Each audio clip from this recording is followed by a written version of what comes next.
Welcome. In this video, I'm going to be taking a look back at one of Scott Nuttall's videos in which he came across an abandoned campsite and found an unusual item nearby. I'll give my opinion and I'll try and tie it in with a previous video I did and see if we can come to some conclusion. So let's get into it. Okay, so before I show you the footage of what Scott came across, let me share with you the location of where it was found and where Scott was at the time. And I'll show you that on Google Earth. Now, if we take a look at the key location where Scott Nuttall was and what he found, Cow Camp Road, when we searched that, it's not that far off from the hike route Kenny Veach took in his YouTube video. So there you go, Cow Camp Road at Black Hills Gap. Currently, it's facing north, the compass. To the right-hand side, you do have Sheep Peak. And a bit down here, around this area, you've got Joe May Canyon, which Kenny Veach took on his hike route. But the key location where Scott Nuttall was here, in this zone. And I believe somewhere around here, up in the hills, or one of the ravines, possibly, that's where he came across the abandoned tent and that unusual bamboo sword/cane combo. Now, is there anything else that pops up here? Doesn't seem to be, there's not really much to it. Now, what's the possibility that it was Kenny Veach's tent? What's the possibility it was Kenny Veach's sword or cane he used? Because in terms of distance, it's not that far off. You know, if he took the route, headed north, up Joe May Canyon, continuously going, over Wild Horse Pass, turned left, and he went out through Picture Canyon, he could have gone across and eventually ended up at Black Hills Gap, possibly. That's if we're taking it into account and linking it and applying it to Kenny Veach. In terms of distance, it's possible. Realistically, would he have gone that way? I don't know. Because where else was he planning on going? Was he trying to find the cave elsewhere? Well, for at least Scott Nuttall, who did search this area, from what he has said, he did not find any caves in this area, nor has there been any caves found deep enough in Joe May Canyon either. So that kind of, ticks that part as well. There's the tent. Ooh, that's pretty. Looks hiding between the rocks. There's a two-man tent. It's been here for a long time. If anything's in it. No, it's just the tent. Empty. Food cans. Oh, look at this. What's in here? Somebody's walking stick. It's like a bamboo pole. Oh yeah, I think this comes apart. It's heavy. That's a sword. Look. Somebody was hiding it here. Something happened to him. I'll bet this was Kenny's. We gotta find out if it was. So after watching Scott's footage of, investigating the area, it is interesting and it raises a few questions. And I'll give my opinion eventually. But to begin with, the actual area looks normal. Doesn't seem that dodgy. But the stuff that is left, what seems to be of a campsite, the remains of one at least. The question is, why is the tent still there? Don't people normally pack up and take stuff with them when they're finished camping? Or did they escape in a rush? Did someone do that to the tent? You know what I'm getting at? Or could it have been some kind of animal attack? You know, I'm sure it's happened before in woodland areas in the US, maybe a bear attack or something, and there's a campsite, the sheets are torn, the tent's all ripped, and there's no one around, that sort of thing. Maybe that might have happened in this case, where Scott Nuttall was. Who knows where the person is, or people are, I don't know. But, you know, the date of the tent, it does look kind of old. And obviously, if we look on screen, it is quite worn and damaged, torn, ripped, folded in on itself. Why? What caused that? Was it down to a person or a group? Was it the people that owned it, that were camping there? Was it an animal that did that? Or was it weather? Or was it a combination of one and another? Because I don't know if it was fixed in place, the tent, and then wind, weather blew it away, caught against a rock, might have teared a bit, the rain, the heat, whatever, wore it down eventually, the material. That's possible. But when we take into account the other item, as you see, the sword, why is that there? Now, some people will say, and link it onto the point, it's some kind of multi-purpose tool. You use it as a cane to help with hiking, climbing up steep areas and coming down steep areas. Yeah, it's practical. And because it's also a sword, you can use it to cut material, cut rope, cut whatever resources you need. So yeah, but the size of it though, just seems a bit drastic in a way. And the actual sword itself, it's one of those hidden, concealed ones. Now, I don't know what type of sword blade it was. I don't know if it was some kind of like katana. I don't know. Well, it's not a katana, but is it trying to be similar to one? I'm not an expert on, you know, blades and stuff, so I wouldn't know. But normally when you get these concealed items, they're like that for a reason, you know. And if someone owned one of them, did they have another reason to why they were using it? I don't know. But I think just down to the area it's in, with it being remote, I don't think so. I think most likely they were just using it as a multi-purpose tool. But it does raise the question, why was it left there?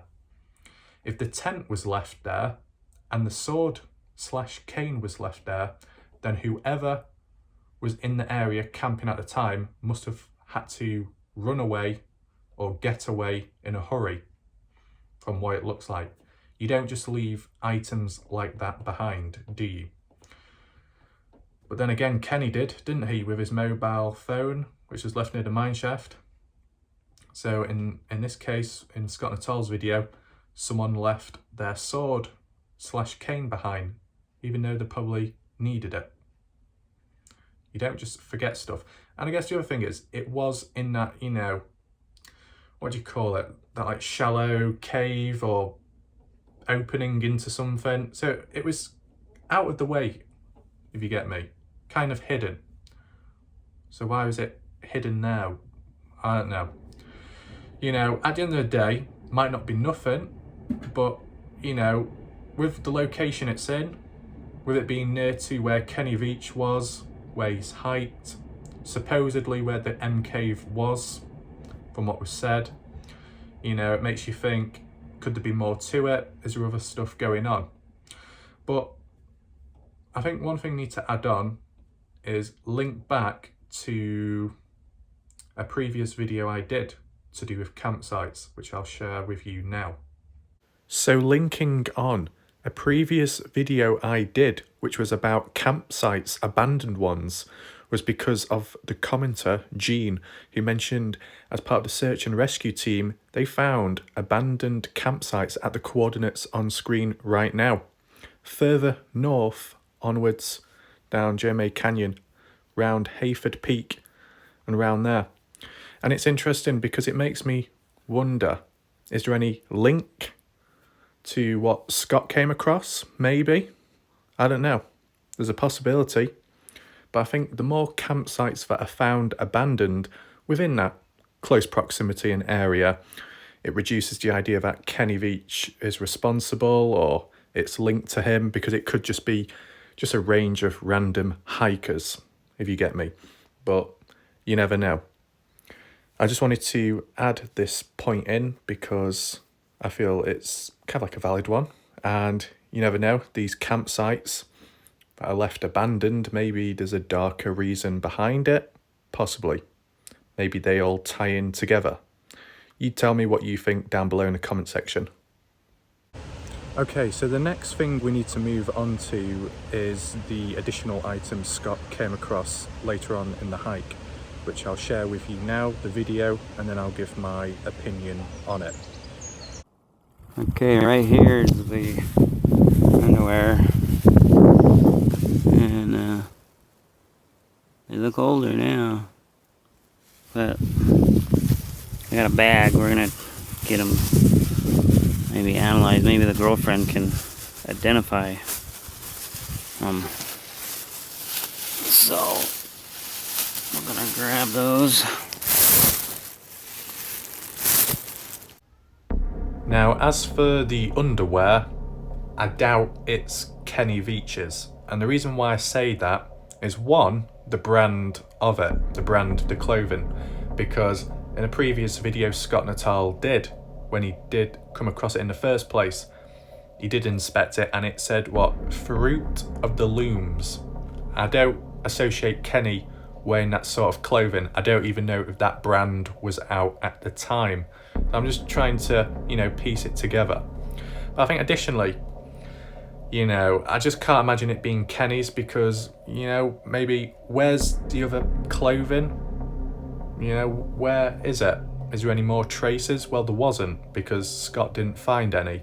And it also depends how long it's been there, because maybe it may have worn down quicker if it was there for a longer period of time. So more than likely it was more recent.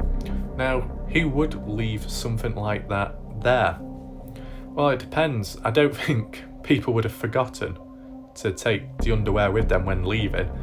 More than likely it might have been an extra pair, or maybe, what someone said in the past, they had to use it because they had to go to the toilet or something, or they had to use it to wipe sweat off their face. I don't know what some people get up to with certain items, but you never know.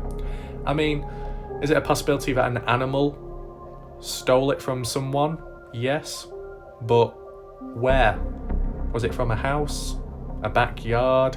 I'm not from that country, so I don't know the exact landscape or what you word certain things, but could it have been taken from some kind of clothesline, washing line? Maybe. Did a bird take it? Possibly. There is a lot of questions.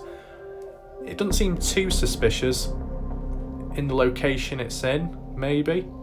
Ultimately though, what we do need is some kind of conclusion on DNA, if possible. Now, as you saw in the video, Scott Nuttall did take it in a bag. He didn't touch it, so that's good. Not to mess with DNA and stuff, not put fingerprints on. So it'll be interesting to see if there is a follow-up. Not heard anything yet. I did try email Scott in the past, but he doesn't seem to respond, so maybe I'll try and leave a comment in the comment section and see if there's an update. That's really the only way around it. Now, I don't know as for the tent and the sword, but it looked like he took the sword with him, so maybe he's checking that out. I don't know. But we'll see if there's a follow-up later on with Scott. So yeah, in conclusion, ultimately it will help if Scott Nuttall replies back with a answer, a follow-up in relation to, let's say, the underwear, maybe, the sword itself. Do I think it's definitely Kenny's? No. I don't think it's Kenny's clothing. I don't think it's Kenny's campsite. But one thing for certain, it's definitely suspicious just in general due to the condition the tent's left in and the stuff that was just left there. It wasn't taken with them when they left. So it could imply that there was some kind of animal attack or maybe human attack, some kind of intervention, something dodgy going on. One reinforcing point to make forward is that, because of the location it's in, and it's kind of in, proximity to where Kenny was and where other hikers have been to try and look for Kenny, with it being, kind of close together, if anything dodgy does happen, or somewhat dodgy happens, you can reinforce it more because of the location it's in, because that area is known for mysteries, aka the M Cave and Kenny's disappearance. So you get what I'm saying. If this was way out or in a completely different country, there wouldn't really be a link then. It would just be like, oh, just an abandoned campsite, the end. But because it is near to where Kenny supposedly disappeared or where he was last seen, it starts making you think, I wonder what's going on. Is there more to it? Or are there more people involved or affected over time? You never know. So I think that concludes the video for now. We'll see if there's an update with Scott Nuttall, or I'll try and message him, and if there is a reply, if I can make a update video, then I will do, or maybe he will. But that's it for now. We'll see what happens next. Thanks for watching, and goodbye.